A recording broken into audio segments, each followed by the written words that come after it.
The Journal of the American Medical Association has just released the results of a 3-decade study on the health effects of alcohol on women. They show that as few as 3 drinks a week can lead to an increased risk of breast cancer.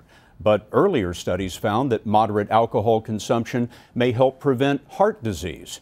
If you're confused, so were we. So we asked Dr. Jon LaPook to look into it.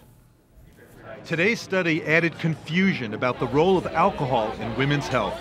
It shows even a moderate amount may increase the risk of breast cancer. Study author Dr. Wendy Chen. What was new about our study is that we had enough statistical power to look at the effect of lower levels of alcohol consumption and breast cancer risk. More than 100,000 nurses were followed for nearly 3 decades. Compared to non-drinkers, women consuming the equivalent of 3 to 6 glasses of wine a week had a 15% increased risk of invasive breast cancer. For every 10,000 women, that translates to an additional 52 cases of breast cancer over 10 years. But a previous study of the same group of women found that roughly the same amount of alcohol may lower the risk of heart disease. So where does that leave women?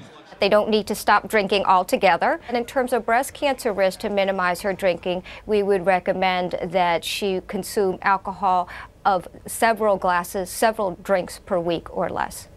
If you're wondering what several drinks means, Dr. Chen told us there's no hard cutoff, meaning the study provides more of a guideline than a set of absolute rules. John, this is one of those studies that is so infuriating because you don't know what to do with it. In a practical sense, what is a doctor and a patient supposed to do with this information? I'll tell you exactly what I told my patient this morning. Okay, middle-aged woman, very strong family history of breast cancer. She said she drinks 2 to 4 glasses of wine a week. I discussed the study and I said, look, it probably makes sense to stay on the low end of that. Now, if it had been the other way around, she had a very strong family history of heart disease with increased risk, I might have changed that equation. I gotta be honest with you though, Scott.